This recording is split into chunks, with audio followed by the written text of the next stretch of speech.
I'm Jacob Schatz. And I'm Bryce Miller. And this is Talking Atlas.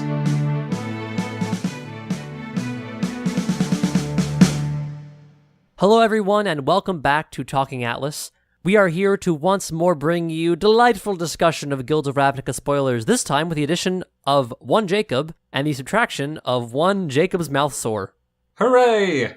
I'm pleased with both of these changes. Me too. Before we get into spoilers, I have a query for Jacob, and by extension a query for all of you folks out there.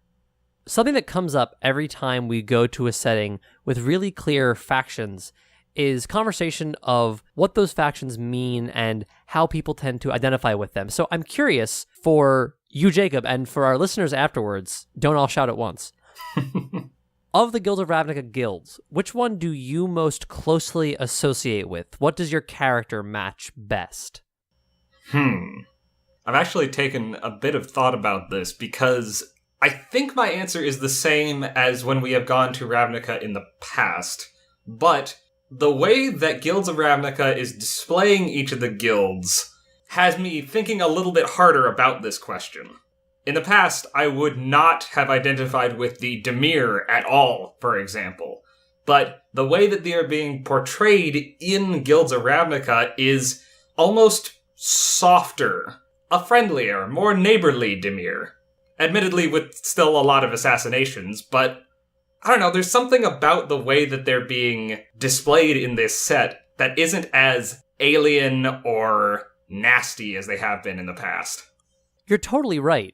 With this whole interplanar plot, it makes sense that the Dimir don't want someone else meddling in Ravnica affairs. That's what they do!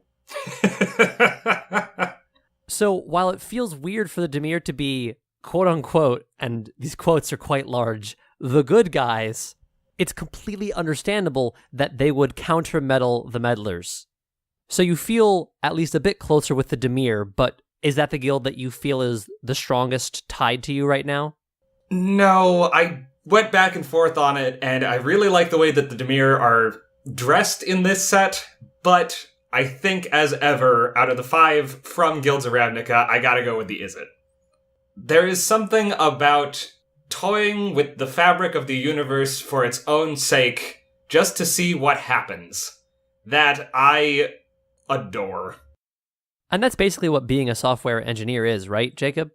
Pretty much. You just get to define your own universe, import universe, it's Python, it's fine. And then you can redefine whatever you want about it until the output looks right. This explains so much about the engineers that I work with. No, it really doesn't. But beside the point. I'm curious to know what your answer to this question would be, though, because we're getting some of your more archetypal guild choices out of the way. There's no Azorius for you to pick. There's no Simic for you to pick. What would you pick from specifically the 5 guilds from Guilds of Ravnica? I think there's a clear answer, but I don't really like it. Oh, no. As a person, I think that I am most closely aligned with blue, white, red color identity. As much as I love the Simic, and the Simic are probably my favorite guild, and as much as I enjoy playing green-blue mechanically in Commander and other formats, the Simic don't really jive with who I am as a person. The Azorius don't quite either because they are such caricatures of order and law, whereas I am a little bit more reserved in that regard. I understand what they're going for, but they take it to too far extremes. In this set, the 2 guilds that are in my core identity are Izzet and Boros. The Izzet don't really line up. I'm not a mad scientist type, either in the literal or metaphorical sense of the term.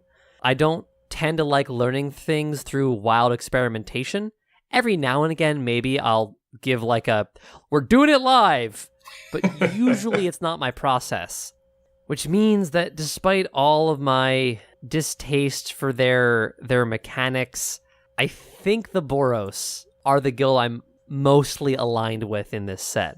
Wow. I cannot believe that this whole time I've been podcasting with a cop. I thought you were legally supposed to tell me if you were a cop before we started podcasting. You have accused me of being a narc in the past. That's true. I should have seen this coming. And you don't know if I'm not. You have to tell me! Tee-hee! Would a cop give that kind of tee-hee? I mean, really. A cop wouldn't necessarily give that kind of tee-hee, but making the argument that a cop wouldn't give that tee-hee is the kind of thing that a cop would do. Maybe I am Demir. In any case, we would like to hear what you out there watching, and maybe, wait, Jacob, I just realized, what? We've been joking this entire time that they are viewers, not listeners, when this is an audio medium, but I forgot that they actually can now watch the podcast.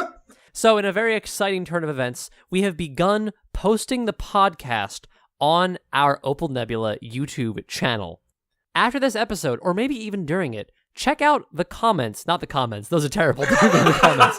Check out the description, that's the term, for this show, for a link to the Opal Nebula YouTube channel, where we will do our darndest to post each week's Talking Atlas episode with everyone's favorite thing, card images. Which admittedly was probably not the best place to start, because I said last week, all very suddenly, all right, it's time for me to do this thing I've been procrastinating on. Time for me to go make a video with 50 to 60 cards. Crap. It did let me make a really cool script for downloading card images from Scryfall, though. It's true. Jacob came in very clutch because I faced the prospect of having to download 50 PNGs manually, and I said, wait a minute, Scryfall has an API for their website. Hey, Jacob, you're a programmer. Can you do... And he did. In 16 minutes.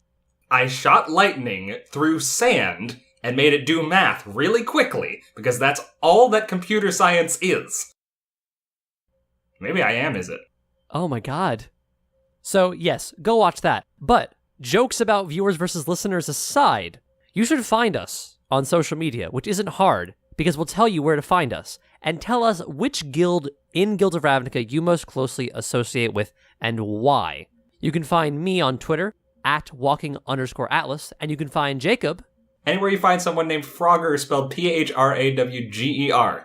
For these purposes, that's Twitter. Yeah, Twitter's probably the best. You can also hunt us down. That's not the best choice of words. You can also chat with us on the Opal Nebula Discord channel. The link, as always, will be in the description for this episode. We had one joke. One single consistent joke. And you broke it by making a YouTube channel. How dare I? I can't believe you've done this. Well, I guess we can't have any more comedy now.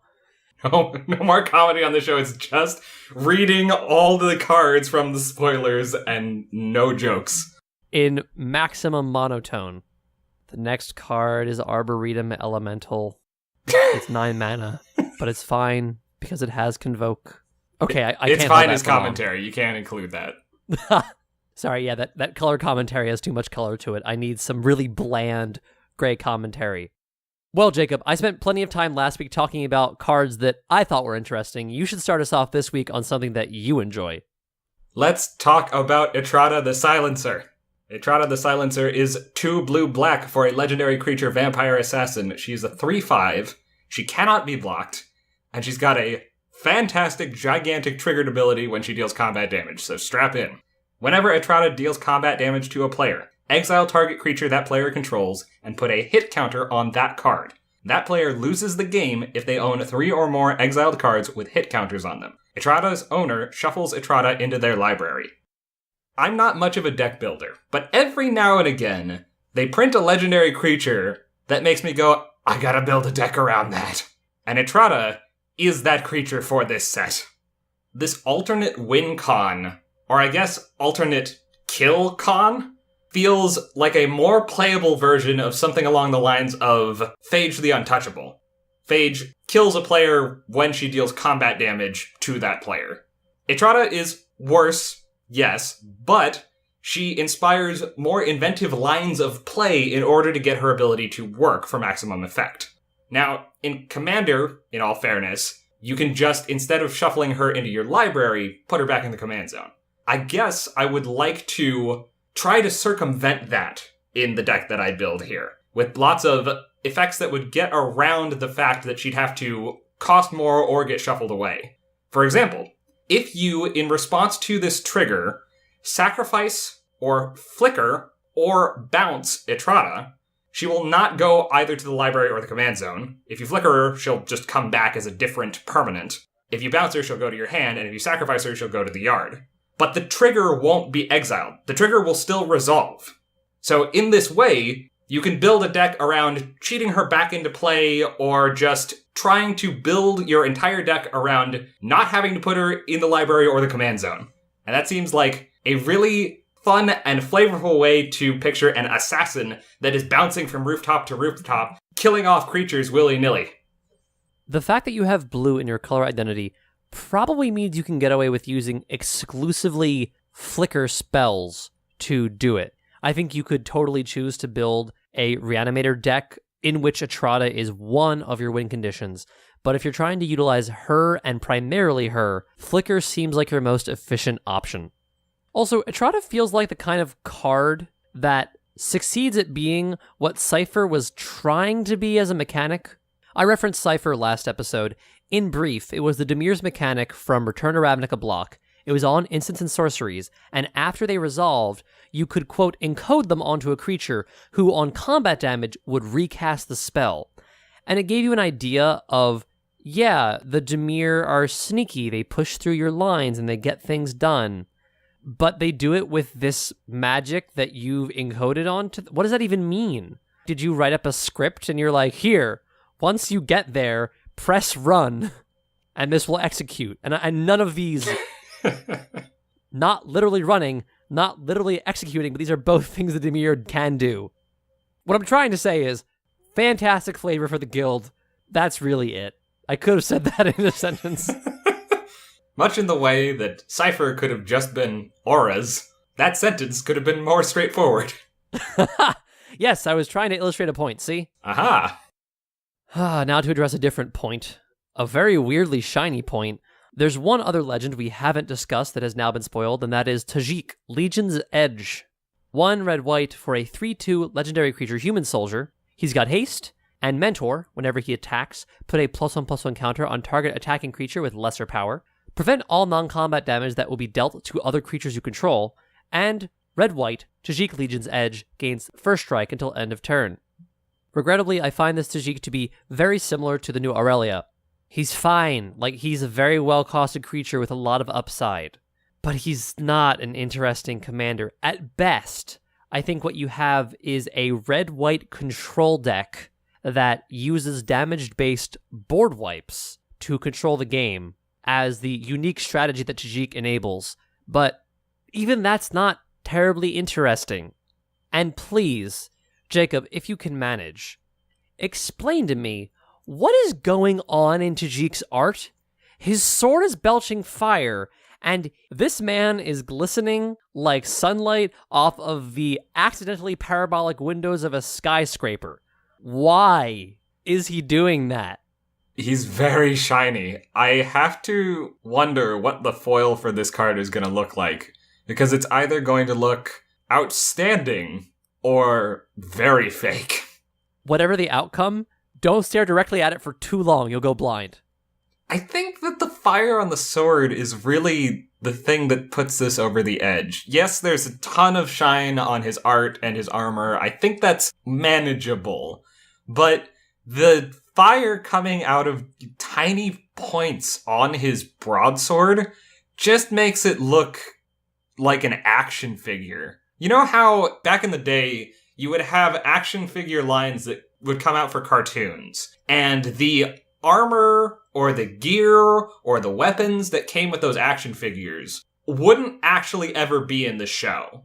It would be like, here's a Spider-Man action figure with his aquatic scuba gear that Spider-Man has no reason to be underwater, but they had the molds for the scuba gear, so they put it on the Spider-Man figure. That's what this armor feels like to me. I don't imagine that this is anything that any member of the Boros Legion would wear.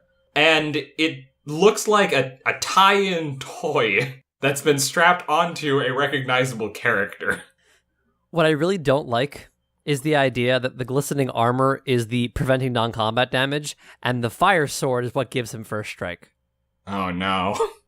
that maybe raises more questions than it answers because it contributes rather than refutes the idea that those are jets of fire meant to accelerate his sword. We have some questions, is what we're saying. And I kind of don't want the answers. Let's move on to something more exciting for the Boros. Here is Chance for Glory. 1 red-white for an instant, creatures you control gain indestructible. Take an extra turn after this one. At the beginning of that turn's end step, you lose the game. This is a riff off of the way that red gets extra turns, but the indestructible is a uniquely white feature that is added. Funnily enough, if you manage to avoid that lose the game trigger, your creatures don't stop being indestructible. And there are a number of ways to do this. Generally, it requires that you exile the trigger, the delayed trigger of losing the game, as it appears on the stack. That can be done with cards like Sundial of the Infinite. Alternately, you can simply have out a card that says you can't lose the game, like Platinum Angel, or cast a spell like Angel's Grace that prevents you from losing the game. You can also see the care that they took not to have this in the same standard as Gideon of the Trials, which creates an emblem that prevents you from losing the game as long as you have a Gideon Planeswalker on the board. Better still, this being a red and or white instant with CMC 4 or less. Oh, wow. It's fetchable by Sunforger. Whew. Which is an equipment that fetches red and or white instants with CMC 4 or less. Did I say instants or sorceries originally? I say that all the time. It's only I have instants. so much muscle memory to say instants and or sorceries. Yep. But it doesn't make sense for Sunforger. That's not what Sunforger does. It only gets instants. This is an instant. It's fine. Notably, the flavor text on Chance for Glory is, "It is not your time. The Legion still needs your blade." It cuts off before, I assume, but, if we don't close this out real quick, it is, in fact, going to be your time. It's going to be all of our times. There's a card here that I am very curious to see how it does in Standard, and maybe even other formats, honestly, and that is Creeping Chill. 3 and a black for a sorcery. Creeping Chill deals 3 damage to each opponent, and you gain 3 life. When Creeping Chill is put into your graveyard from your library, you may exile it. If you do, Creeping Chill deals 3 damage to each opponent, and you gain 3 life. That's a weird little spell. It is, isn't it? There are a lot of decks in Modern that care about milling themselves. I really have to wonder if 3 free damage and 3 free life is good enough. It very well might be, but it also might be a different archetype than what currently exists. Maybe this can help enable something like a self-mill burn deck, which I am very down to see. I apologize, is this a common? This is an uncommon. Okay, because I was thinking of the Pauper deck that uses Balustrade Spy from Return to Ravnica block. It's one of those landless decks, if I'm remembering correctly. One Land Spy is the archetype name. It plays a single forest and cards with forest cycling. That's amazing. And it uses things like Simian Spirit Guide to work up the mana to fetch the forest. That just struck me as the deck that came to my mind that flipped its library into its graveyard. And so if you could just include 4 of these and drain 12, seems doable, though I think you try to one-shot kill anyway. This next card, I'm interested in the effect because I think it's pretty strong if you can build around it. But also the flavor text is one of the funniest in this set. Divine Visitation. 3 white for an enchantment. If 1 or more creature tokens would be created under your control, that many 4/4 white angel creature tokens with flying and vigilance are created instead. With flavor text, the angels appreciated the offer, but politely declined to eat any birdseed. Secure the Wastes, if I'm remembering correctly, is X white to create X/1/1 soldiers? I believe that is correct. I would love to cast that for any number of X while Divine Visitation is out. It is a very interesting build around me card. I think that it is, at base, powerful for token decks, of course, but it especially wants you to have a token deck that cares about small tokens. Some flavors of Trostani deck, for example, or notably an Angel deck, probably wouldn't care about this at all. This turns a Reese the Redeemed deck into something even scarier than it can already be. Reese the Redeemed is an elf who can make Elf Warrior tokens, and then for each of your tokens can make a copy of them. So all the copies will instead be angels. All right, Jacob, for the next card, rather than say what it is and read it off, I'm going to have you guess what it is based upon my delivery and bit. All right. Let's see what we can do. Hey, can you lend me a hand? Better yet, maybe I can lend you a hand. Maybe I can lend you a hand to finish that out here. Oh, this is that vampire with the goofy looking face. Hold on. I'm pretty handy overall.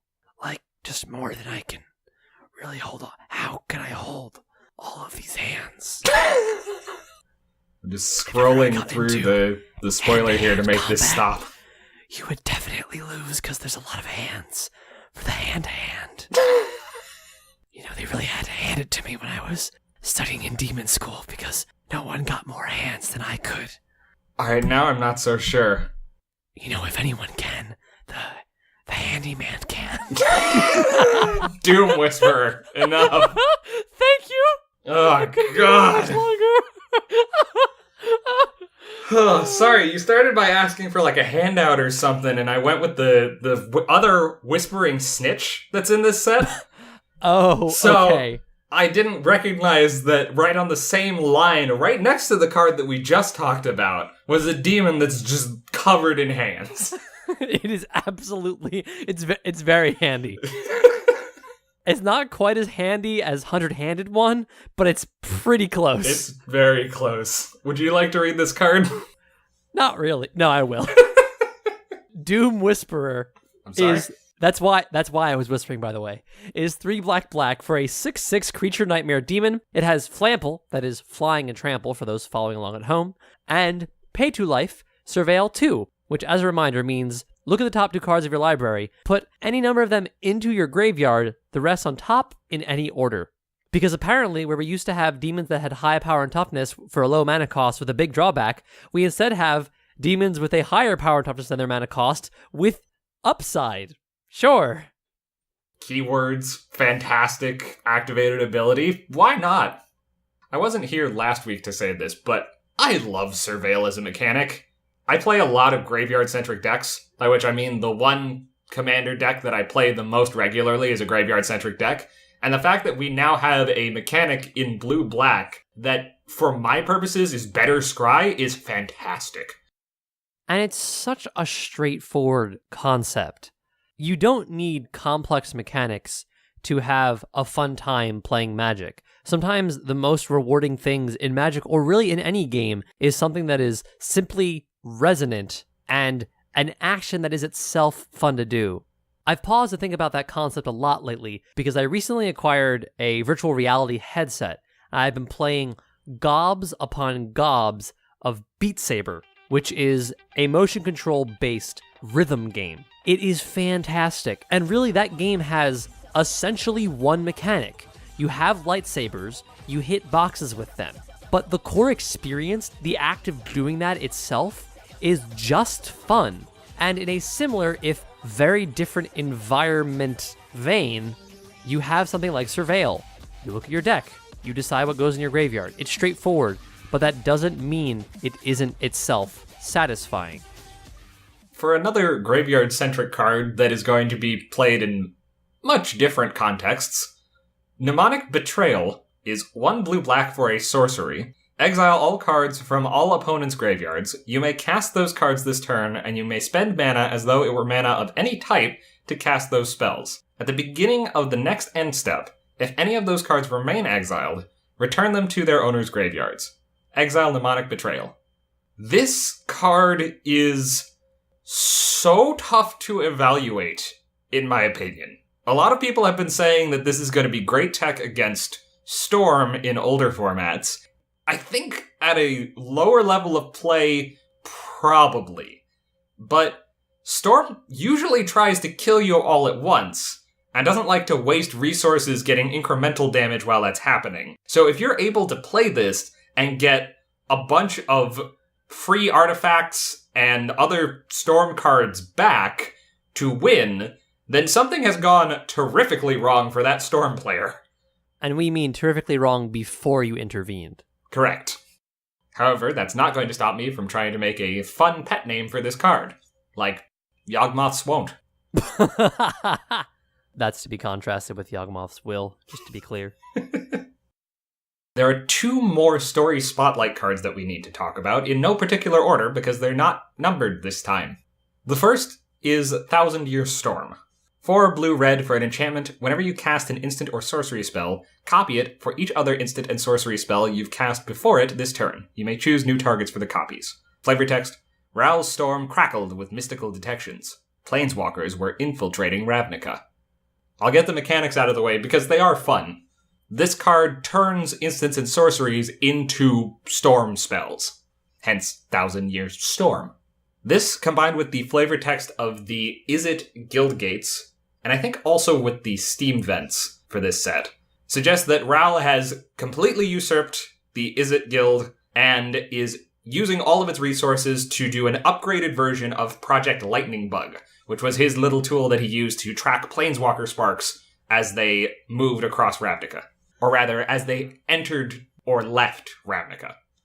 This all tracks. We learned from the Making Magic article, not this past week, but the week before, that Nicol Bolas is using Planeswalkers to take over certain guilds in Ravnica, and Ral is his agent for the Izzet.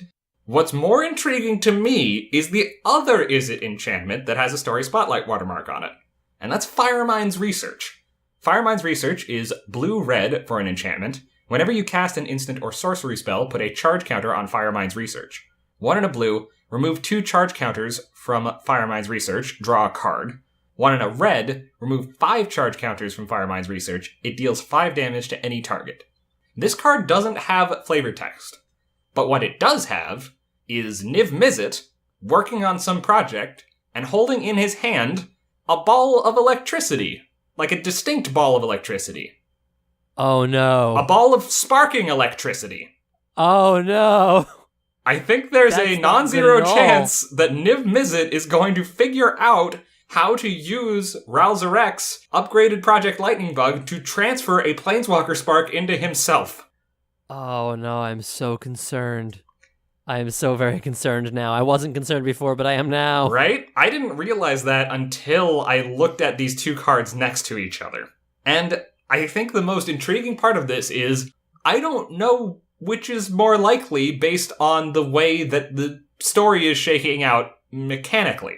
It's weird for me to say how a story works mechanically, but there are some rules and some guideposts as to what is going to happen in this story. For example, back in Amonkhet, we were pretty convinced that the Gatewatch was going to lose their first big fight against Nicol Bolas, because that's how the story was supposed to work. But one of the neat things about this 3-set Ravnica period that we're entering into is that I don't know exactly what's going to happen. I don't know what or how much the Gatewatch is going to lose in this fight. I don't know what's going to happen to the characters on Ravnica. And as far as Niv Mizzet getting a spark goes, that's got pretty close to 50-50 odds, I think. There's no reason that it shouldn't happen, narratively, and there's also not a huge necessity for it, narratively, so we might just have to see what happens when an ancient non-elder dragon gets a Planeswalker Spark. It's possible that it turns out to be a very, very good thing, depending on how much Niv Mizzet takes it upon himself to oppose Bolas. And also depending on whether Nicol Bolas comes out of this conflict entirely alive or entirely free. It certainly adds some more variables to the equation of what is going to happen. Guilds of Ravnica feels as though it has a healthy quantity of cards that are just pretty fine, reasonably powerful, such as Plague Crafter. 2 in a black for a creature human shaman. It's a 3/2. When it enters the battlefield, each player sacrifices a creature or planeswalker. Each player who can't discards a card. As a point of contrast, I would show you Merciless Executioner, Slum Reaper, or Fleshbag Marauder. Generally, effects of this type on a creature will cost you 3 mana, but those generally are each player sacrificing a creature. I would say this is almost always better, because it will force them to sack a planeswalker if they have it. And even if they manage to have no creatures, rather than getting out scot-free as they will with the other cards, they discard a card. Overall, this seems like an upgrade. The one slight downside is that most comparisons to this card have been for Fleshbag Marauder, which is a zombie, and there's some synergies of recurring zombies in a zombie-focused deck that you don't get with this card. Other than that, it's straight value. This is fair. Alright, I've been sticking around the higher rarities for these cards, so I'm going to hop down to the commons. For my favorite common of the set, it's Leapfrog! Leapfrog is 2 and a blue for a 3/1 creature subtype frog! Leapfrog has flying as long as you've cast an instant or sorcery spell this turn. Flavor text: most compete for insects at street level. Some dwell near Izzet laboratories and ride the thermal updrafts. From Yolov, Simic Bioengineer. I know that I am legally obligated to give this card points because Jacob likes it, and it's a frog, which, I mean, are one of the same.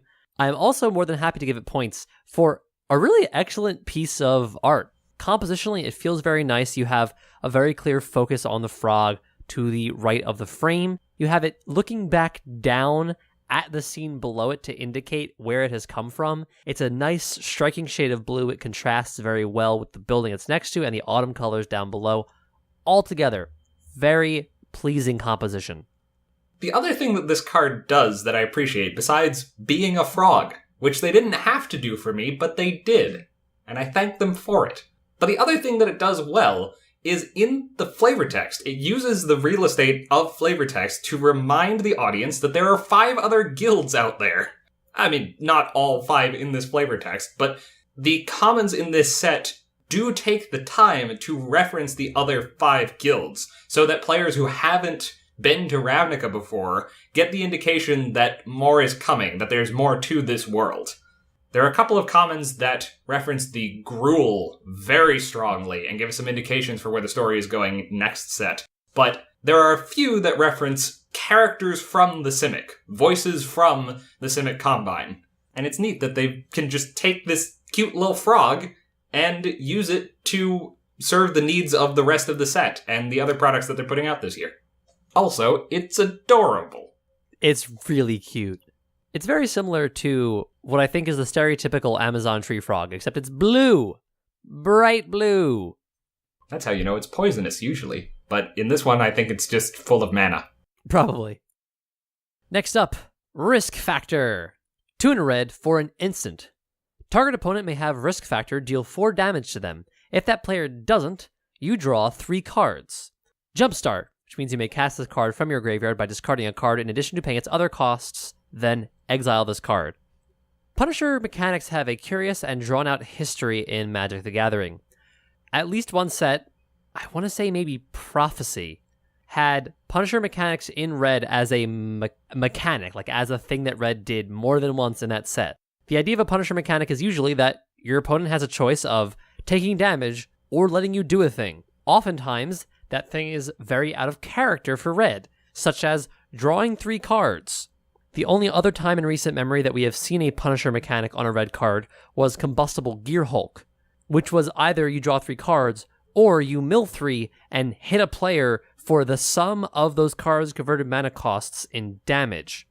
I thought the conclusion was largely that Punisher mechanics are still color pie breaks. I'm not sure if that's still the case, but clearly we get them every now and again. Punisher mechanics are not strategically good, usually. Because whenever you give your opponent a choice, and they're playing optimally, they're going to give you the choice that is worse for you.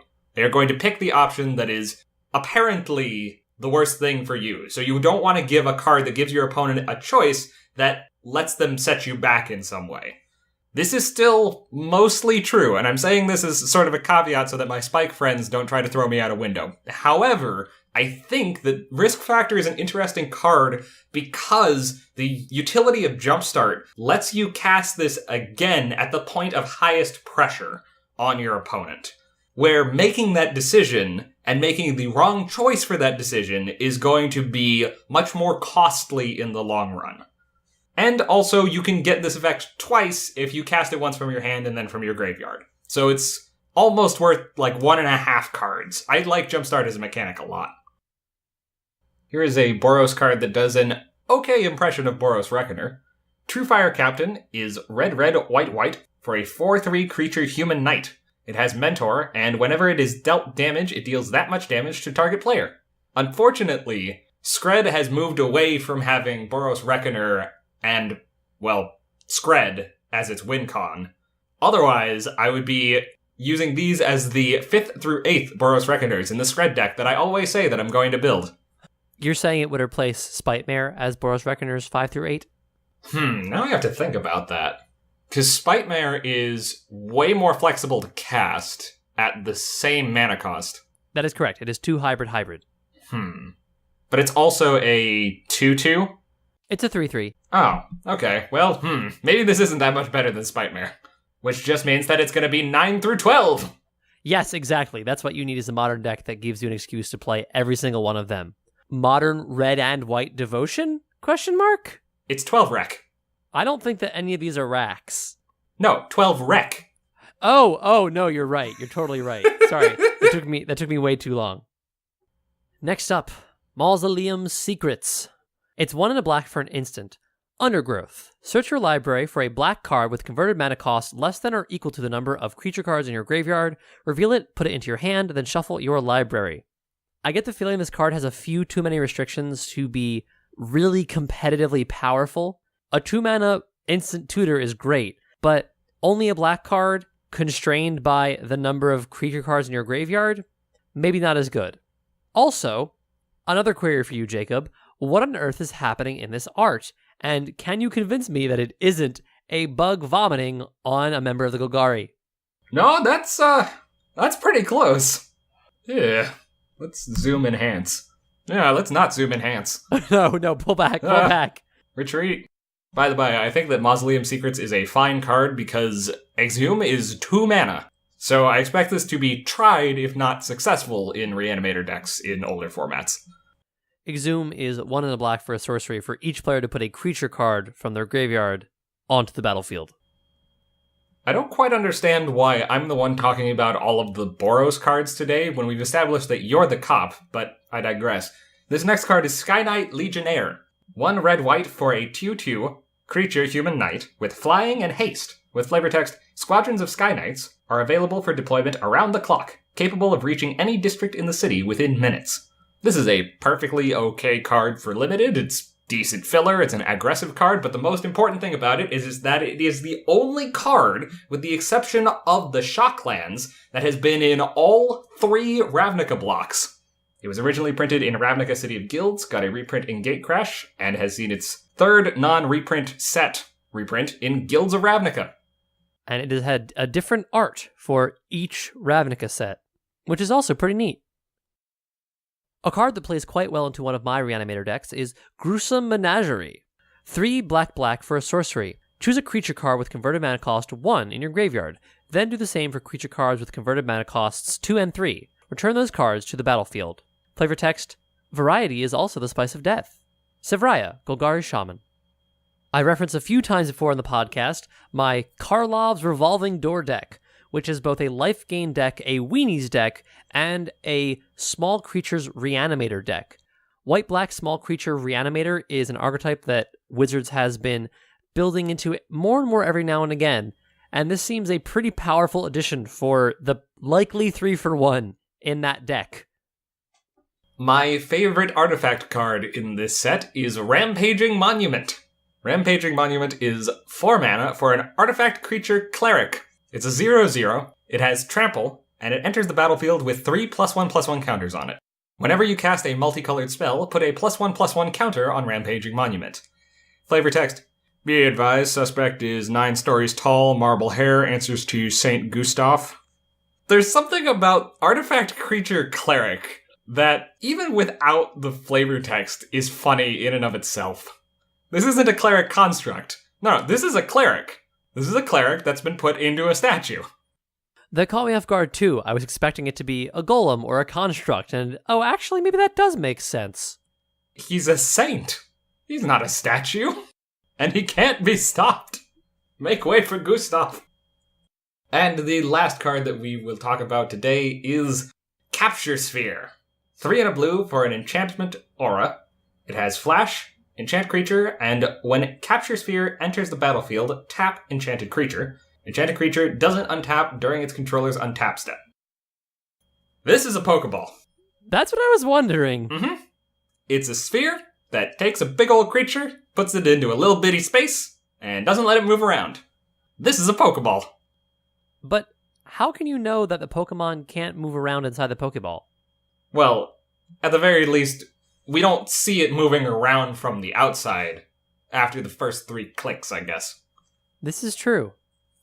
I love little touches like this. Not necessarily the Pokeball aspect of it, but this is a spell that we've seen in a couple of different forms. And maybe for a limited environment, they might have been able to do a reprint of one of those cards. But instead, we get this similar effect with a wildly different flavor behind it. Instead of a sleep spell like Narcolepsy, I think is the spell. Yes. Or Innistrad had a variant that was trapped beneath the floorboards or something like that. This is instead a distinct magical effect that doesn't necessarily feel unique to Ravnica, so they can use this particular mechanical set on other planes, but it feels different. And that's neat. Neat it is, Jacob, and I think that about wraps up our summary of Guilds of Ravnica spoilers. It's less of a summary and more of an overview, if that makes sense. A breakdown. A breakdown. Well, Jacob, if someone wanted to find you and lend you a hand, where might they go?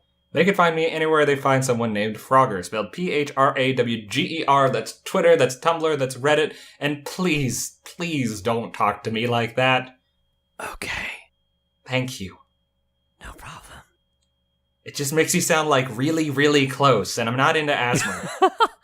Do people really pronounce it that way? I've only heard people say ASMR. Oh, I've heard asthma. Huh. And unfortunately, I've heard asthma. Yeah, if you're not into it, I feel like it could be a really disconcerting thing. I don't want anyone to be that close to my ear, even, like, digitally. Knowing you, that makes complete sense. Mm-hmm. And, Bryce, if someone wanted to send you a box of gluten-free donuts, where would they be able to find you? Well, they could find me anywhere they find someone named... No, that's not how that works. That's me! That's my bit! That's you! They can find me on Twitter as walking_atlas, or you can email us at info@opalnebula.com. And, I mean, I love gluten-free donuts. Of course you would, you cop. Oh, no! I've stumbled right into your trap. Yes. Oh, no! I've been exposed. My cunning police ruse.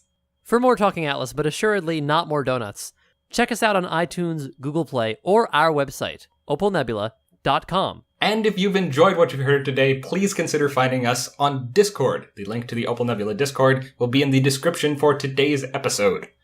As a reminder, be sure to tell us about what guild you identify with in Guilds of Ravnica. You can do it on Twitter, you can do it on our Discord, you can do it probably nowhere else, because it's not very social that way, is it? We might not see it. Someone else might see it, but they wouldn't appreciate it as much as we do. So probably just stick to Twitter or Discord for now. Thank you all for joining us for this lovely spoiler season, and we hope that you can represent your guild when Guilds of Ravnica releases 2 weeks from now. But until next time, happy planeswalking, everyone.